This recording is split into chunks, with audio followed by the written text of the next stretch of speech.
Break के बाद आपका दोबारा खैर मकदम है। बढ़ते हैं मजीद अहम खबरों की जानिब। भारत रत्न याफ्ता साबिक वज़ीर आज़म अटल बिहारी वाजपेयी और काशी हिंदू यूनिवर्सिटी के बानी पंडित मदन मोहन मालवीय के यौम पैदाइश पर जुमा के रोज़ पार्लियामेंट हाउस में खराज अक़ीदत पेश करने का प्रोग्राम मुनक़्क़द किया गया। पीएम मोदी, लोकसभा स्पीकर ओम बिरला, राज्यसभा में अपोजिशन लीडर गुलाम नबी आज़ाद और लोकसभा में कांग्रेस के लीडर अधीर रंजन चौधरी समेत कई लीडरों ने पंडित मालवीय और वाजपेयी की तस्वीर पर गुलहाए अक़ीदत नजर करके उन्हें खराज अक़ीदत पेश किया। प्रोग्राम के बाद मोदी ने अटल बिहारी वाजपेयी की जिंदगी पर मबनी किताब का इजरा किया।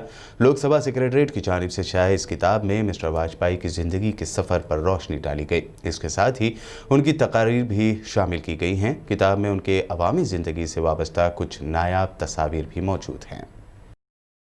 डिफेंस मिनिस्टर राजनाथ सिंह ने भी किसानों से खिताब करते हुए दावा किया कि पिछली सरकारों के मुकाबले नरेंद्र मोदी सरकार ने ही किसानों के लिए अब तक सबसे अच्छा काम किया है। उन्होंने कहा कि वो भी एक किसान के बेटे हैं, इसलिए अच्छी तरह से समझते हैं कि किसानों की मुश्किलात क्या हैं। जो कदम उठाए हैं हिंदुस्तान के गरीबों के लिए, किसानों के लिए, बहनों भाइयों, मैं दावे के साथ कह सकता हूं कि आजाद भारत में किसी ने किसानों के और गरीबों के कल्याण के लिए इतने प्रभावी कदम नहीं उठाए।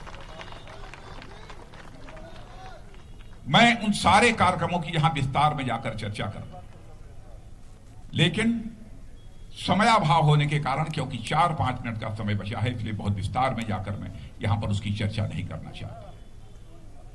चाहे हमारे आदरणीय अटल बिहारी वाजपेयी जी रहे हों, चौधरी चरण सिंह जी रहे हों, चाहे सर छोटू राम जी रहे हों, चाहे साहब सिंह जी बरबा रहे हों, चाहे आज हमारे प्रधानमंत्री मोदी जी हों, इस सच्चाई को समझते हैं कि जब भारत के ऊपर कोई आर्थिक संकट आएगा तो उस आर्थिक संकट से भारत को उबारने में सबसे महत्वपूर्ण भूमिका यदि किसी की हो सकती है तो हिंदुस्तान के किसानों की हो सकती है। बहनों भाइयों, किसानों के कल्याण के लिए ही भारत की संसद ने हमारे प्रधानमंत्री मोदी जी के नेतृत्व में 3 बिल पास किया है, 3 एक्ट बन गए हैं। लेकिन आज कुछ लोगों के द्वारा यह गलतफहमी पैदा की जा रही है, यह तीनों एक्ट किसान विरोधी एक्ट हैं। बहनों भाइयों, मैं भी गांव का रहने वाला हूं, मैं भी किसान की औलाद हूं।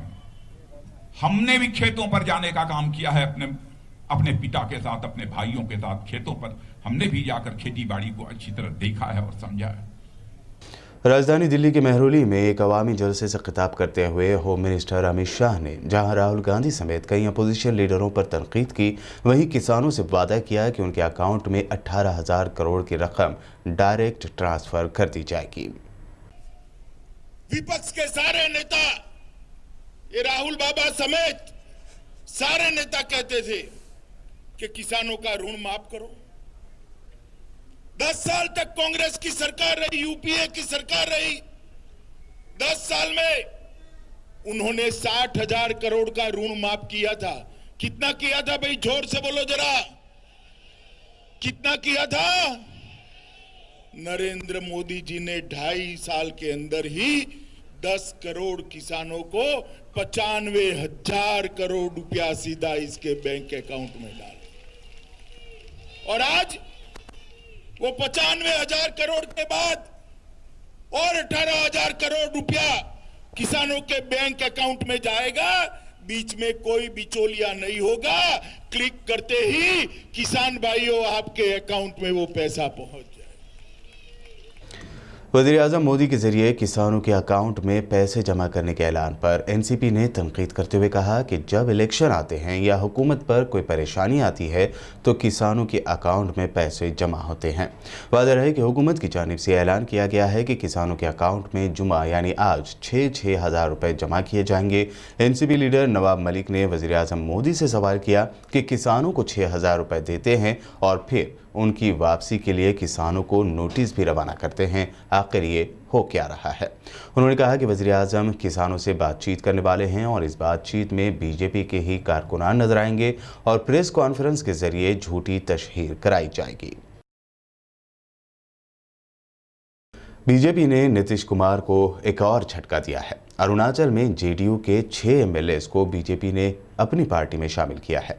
बिहार में बीजेपी के साथ अलायंस में रहने के बावजूद नीतीश कुमार को बीजेपी ने अरुणाचल प्रदेश में झटका दिया है। अरुणाचल प्रदेश में नीतीश कुमार की पार्टी के 7 एमएलएज जीत कर आए थे, जिन्हें बीजेपी ने अपनी पार्टी में शामिल करा लिया। ये खबर एक ऐसे वक्त सामने आई है जबकि पटना में जेडीयू की अहम मीटिंग होने वाली है। बीजेपी के इस कदम के साथ ही नीतीश कुमार को ये मैसेज भी गया है कि जब दूसरे पार्टी के एमएलए से अपनी सरकार और पार्टी के अरकान की तादाद बढ़ानी हो तो बीजेपी अपने साथी पार्टियों और मुखालिफ पार्टियों के दरमियान कोई फर्क नहीं करती।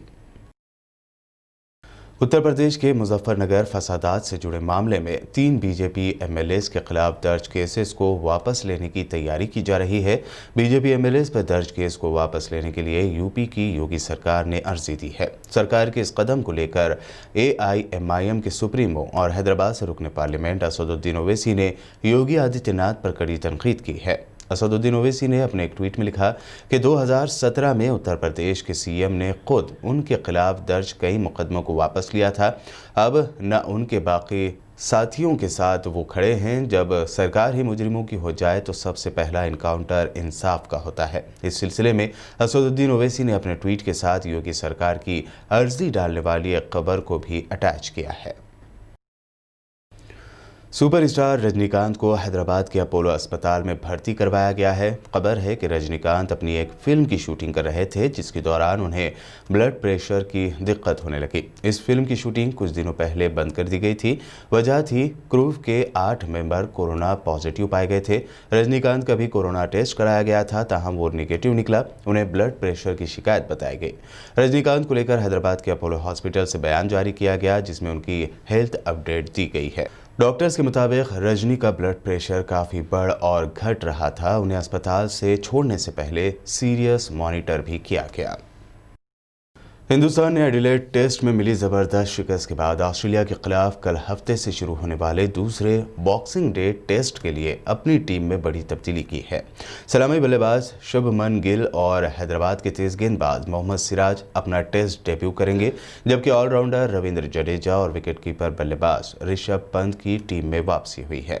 बता दें कि हैदराबाद से तेज गेंदबाज मोहम्मद सिराज ने आईपीएल के जरिए इंटरनेशनल क्रिकेट में कदम रखा था और बेहद कम वक्त में अपनी सलाहियतों का लोहा मनवाते हुए न सिर्फ वनडे मैचेस बल्कि अब टेस्ट में भी टीम इंडिया का हिस्सा बनने जा रहे हैं।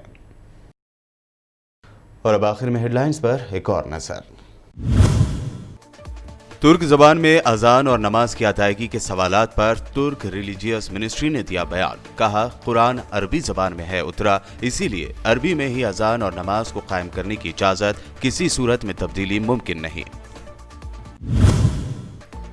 ईरान की कुद्दुस फोर्स के सरबराह जनरल इस्माइल क़ाआनी का खुफिया दौरा इराक। अमेरिका अलर्ट पर, पिछले दिनों ही हुए थे अमेरिकी एम्बेसी पर रॉकेट हमले।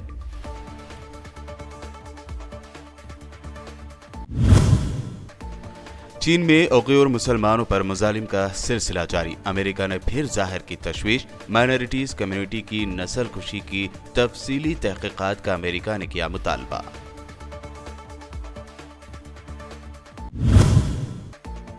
पीएम मोदी के जरिए किसानों के अकाउंट में पैसे जमा करने के ऐलान पर एनसीपी की तनकीद। कहा, जब इलेक्शन आते हैं या हुकूमत को परेशानी होती है तो करते हैं इस तरह के ऐलान, फिर नोटिस के बहाने लिए जाते हैं वापस पैसे। क्या बिहार में अलायंस करने वाली बीजेपी ने अरुणाचल प्रदेश में दिया नीतीश कुमार को धोखा? जेडीयू के 6 एमएलएस को ज्वाइन करवाई बीजेपी। सरकार बनाने के लिए दोस्त और दुश्मन को एक ही लाइन में किया खड़ा। और हैदराबादी फास्ट बॉलर मोहम्मद सिराज करेंगे ऑस्ट्रेलिया के खिलाफ टेस्ट डेब्यू। टीम इंडिया का बनने जा रहे हैं हिस्सा। रविंद्र जडेजा, पंत और गिल भी इंडियन स्क्वाड में होंगे शामिल। वर्ल्ड न्यूज में ये थी आज दिन भर की अहम नेशनल और इंटरनेशनल न्यूज। यूट्यूब पर बीबीएन चैनल को सब्सक्राइब जरूर करें। मजीद अपडेट्स के लिए बने रहिए हमारे साथ और देखते रहिए बीबीएन चैनल।